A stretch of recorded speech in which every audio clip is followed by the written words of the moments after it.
Thanks, Sarah. So next we're going to discuss different outfits for different work settings. Of course, we know it is always important to dress professionally in the workplace or for an important event, especially related to work. However, different settings require different outfits. So one example may be if you were going to an interview for a cashier position at Big Y. For your interview, you would absolutely apply these dress to impress concepts. You would want to dress professionally. However, once you have been hired, you might come to find out that your uniform for while you're working as a cashier might look different. So your uniform would be still professional to Big Y and what you'd be required to wear in the workplace. However, for your initial interview, it's really important to dress up, to dress professionally, and to dress to impress. And we're going to give some examples of that soon. So it's always, always important to dress to impress when you are attending an interview, when you're attending a job fair, basically any event or any time you might be meeting potential employers or coworkers and where you might be networking yourself and making more employment connections.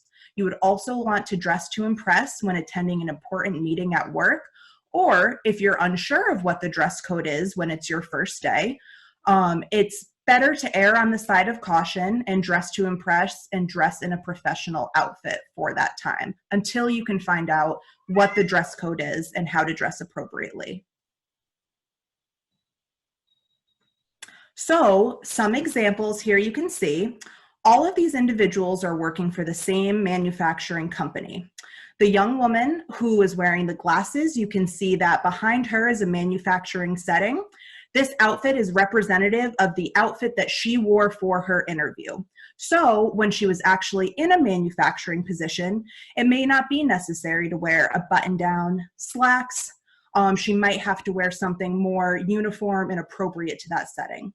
The gentleman in the top part of the screen, again, if he's interviewing, he wants to dress up, wear a suit, a button-down, a tie, but you can see an example of his coworkers underneath him who are already hired. Their dress code appears to be more business casual, which we may address in a later webinar.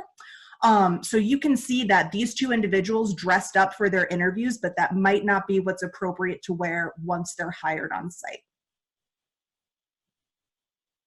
So now we're going to go through some examples of casual attire versus professional attire. So it is okay to laugh at this picture of me, clearly not very well groomed or professional. So again, I know these are pictures of myself, and so this may seem that it's geared towards females. It is not. These are concepts that can be applied to both females and males as far as casual attire versus professional attire. So the outfit that we're showing here, what I am wearing, is inappropriate for the workplace or for an important work event, such as an interview or a big meeting. You want to avoid wearing jeans, sweatpants, or leggings. You want to avoid wearing sneakers or open-toed shoes. You want to avoid wearing sweatshirts, clothing with graphic language or images. So not only does this mean you want to avoid clothing with any profanity or poor language on it, you also want to avoid clothing that might have a graphic image of a fictional character, a band you're interested in. Those are just some examples, but that's not appropriate in a work setting. You want to avoid clothing that is too large or too small. And you want to avoid clothing with busy prints or bright colors. This is because when you're in an interview or an important meeting, you want the focus to be on you and what you can bring to the table. Wearing bright colors or bold prints may distract from what you're trying to convey about yourself. You also want to avoid bold jewelry or accessories. Again, this can distract from what you're trying to convey about yourself. And you want to avoid having a messy hairstyle. As you can see in this picture, my hair is not brushed, it is in my face, and that is not appropriate for a work setting. It does not look very professional. Next, this is a comparison of professional attire clothing, which would be appropriate for the workplace or a work event, such as an interview or a big meeting. You want to wear a modest outfit. That means not showing too much skin or clothing that's not revealing. If you choose to wear a dress or a skirt, you don't want it to be any shorter than 2 finger widths above your knees. So you could do this little test yourself at home and just hold your 2 fingers above your knee. If the length of your skirt or dress is much shorter than that, then you might want to choose something different. You should wear slacks or khakis, a blouse or a button-down shirt, closed-toed shoes. This does not mean sneakers. For ladies, this could mean flats with closed-toed, maybe a short heel if you're comfortable, if it's closed-toed. Men, it could be Oxfords, dress shoes. Definitely want to avoid sneakers.